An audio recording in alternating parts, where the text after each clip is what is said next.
amat sakit saat itu. Nabi Muhammad keluar dari rumah beliau, dibantu oleh Sayyidina Ali dan Fadl ibn Abbas. Dibantu oleh Sayyidina Ali dengan Fadl ibn Abbas. Rasulullah datangi ke masjid yang saat itu Sayyidina Abu Bakar menjadi imam. Kemudian saat Nabi Muhammad datang, Sayyidina Abu Bakar mundur ke belakang. Dan setelah melakukan solat, Nabi Muhammad berdiri dan berkhutbah. Setelah berkhutbah bercerita tentang banyak hal Nabi Muhammad dan berkata, seorang hamba dipilihkan oleh Tuhannya. Seorang hamba suruh memilih antara dua hal, di dunia dan abadi di dunia, atau di surga bersama Allah, bertemu dengan Allah. Pilihannya adalah di dunia atau bertemu dengan Allah Subhanahu wa taala. Maka hamba yang ngerti akan memilih Allah. Itu isyarat akan kematian Rasul sallallahu alaihi wasallam. Nabi Muhammad memberikan kabar kepada sahabat, aku disuruh memilih dua hal, antara di dunia dan milih Allah Subhanahu wa taala, dan hamba tersebut memilih Allah. Saat itu para sahabat Nabi belum ada yang paham. Abu Bakar As-Siddiq, Sayyidina Abu Bakar As-Siddiq menangis di saat mendengar berita itu. Setelah Sayyidina Abu Bakar menangis, Sayyidina Abu Bakar menangis, di kiri kanan Sayyidina Abu Bakar ikut menangis. Sehingga setelah itu semua menangis, bahwasanya itu khutbah terakhirnya Rasulullah. Rasulullah akan dipanggil oleh Allah Subhanahu wa taala. Dan setelah itu Rasulullah melanjutkan khutbahnya dan berkata, siapapun di antara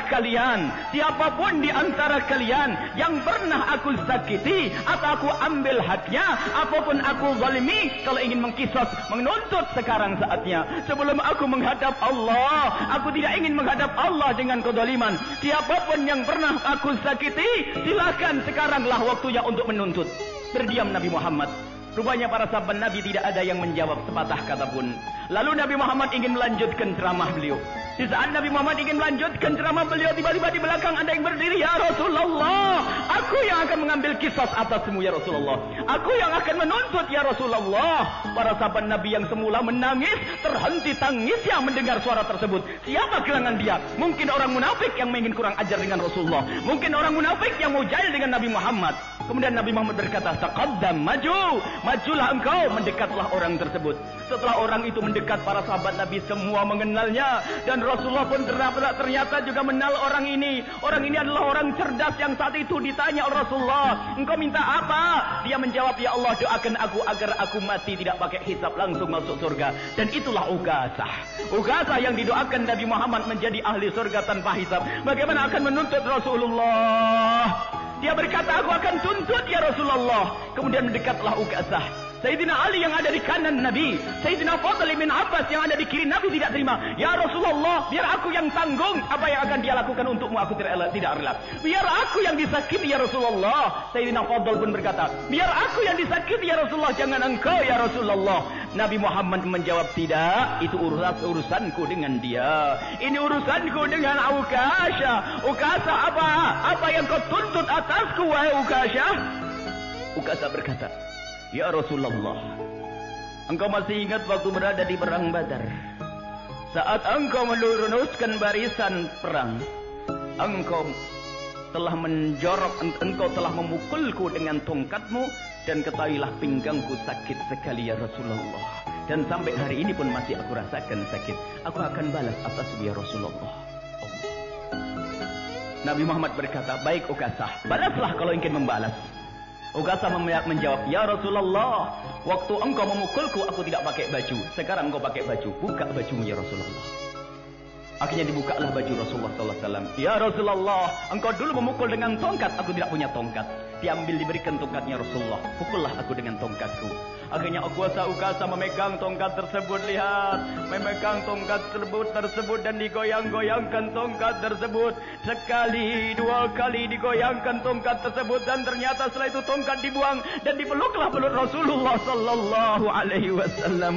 Dipeluklah perut Rasulullah. Kemudian Rasulullah berkata, Uqasah, apa yang kau lakukan ini? Ya Rasulullah, aku merasa bahwasanya ini akhir-akhir kehidupanmu ya Rasulullah. Sungguh ya Rasulullah, aku ingin sentuhkan kulitku di saat kau masih hidup ya Rasulullah. Allah. Kecerdasan orang yang mencintai Nabi sallallahu alaihi wasallam. Ini yang harus kita hadirkan, makna kecintaan kepada Nabi Muhammad sallallahu alaihi wasallam. Dan juga ada namanya Ibnu Tisinah, Zaid Ibnu Tisinah. Zaid ibn Dithinah adalah salah satu sahabat Nabi sallallahu alaihi wasallam yang saat itu oleh Abu Sufyan dipukuli, disiksa, dicabut telinganya, matanya, suruh mengingkari Nabi sallallahu alaihi wasallam. Suruh keluar dari agama Nabi Muhammad, tidak.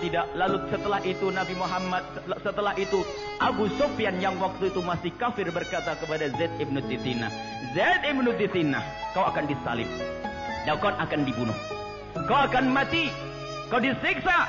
Dia mengatakan tidak ada masalah. Bagaimana kalau seandainya ditukar dengan Muhammad? Bagaimana, engkau setuju atau tidak? Ibnu Dithinah berkata, Zaid ibn Dithinah berkata, demi Allah, aku tidak rela jika Nabi Muhammad kena duri di rumah sementara aku enak-enak di sini. Aku tidak rela Nabi Muhammad kena duri pun aku tidak rela. Bagaimana akan kau siksa? Tidak, aku tidak akan merelakan itu semuanya. Sampai Abu Sufyan saat itu berkata, Wallah, karena mereka juga kenal Allah biarpun mereka menyekutukan Allah. Wallah, demi Allah, aku pergi ke Rom, aku pergi ke negeri-negeri ajam, aku melihat semua orang pada mengagungkan raja-raja mereka. Akan tapi aku tidak pernah melihat orang yang mencintai dan mengagungkan sahabatnya seperti Muhammad. Wallahi inni ma ra'aitu ahadan yuhibbu ahadan kahubbi ashabi Muhammadin Muhammada. Aku tidak pernah melihat orang yang mencintai seseorang seperti sahabatnya Nabi Muhammad mencintai Nabi Muhammad sallallahu alaihi wasallam. Sahabat Nabi sangat mencintai Nabi sallallahu alaihi wasallam, jadi tidak rela kalau seandainya Nabi Muhammad disiksa. Sampai akhirnya waktu itu dia akan dibunuh. Kemudian setelah itu berkata, kau akan dibunuh wahai Zaid ibn Dithinah, silahkan kalau mau bunuh aku. Lastu ubali hina uqtalu muslima. Aku tidak peduli di saat aku dibunuh dalam keadaan muslim. Aku tidak peduli, pokoknya aku mati dalam keadaan Islam. Kemudian setelah itu dia minta sholat 2 rakaat.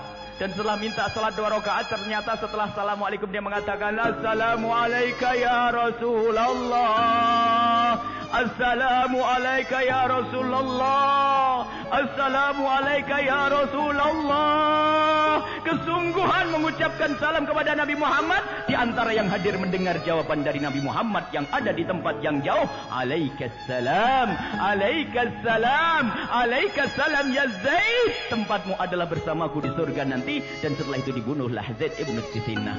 Lihat, ini sekedar contoh saja. Mereka rela nyawanya diberikan untuk Rasulullah.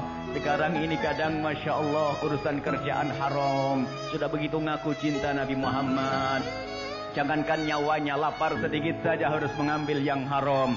Kadang-kadang bukan urusan lapar, hanya pengen baju yang bagus saja ngambil yang haram. Pengen mobil bagus ngambil yang haram. Bukan mau mati. Ini yang harus jadi pelajaran buat kita. Ingat Nabi sallallahu alaihi wasallam yang mencintai Rasulullah, yang mencintai Nabi Muhammad sallallahu alaihi wasallam.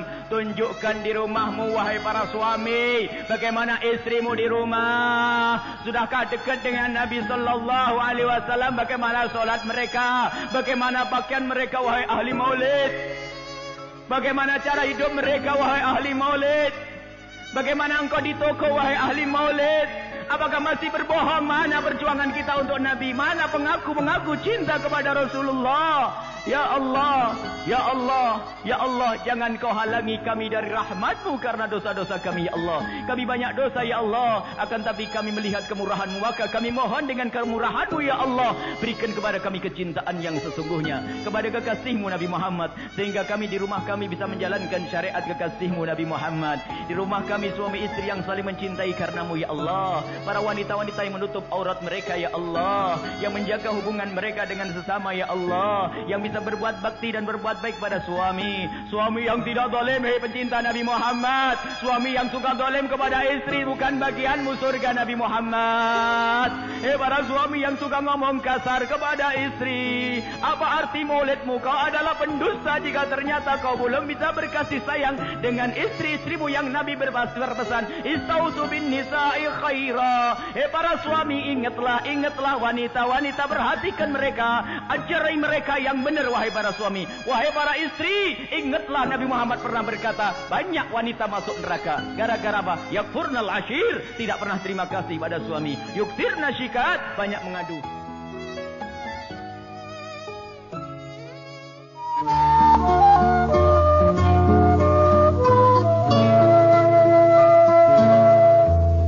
Rindu kami padamu ya Rasul.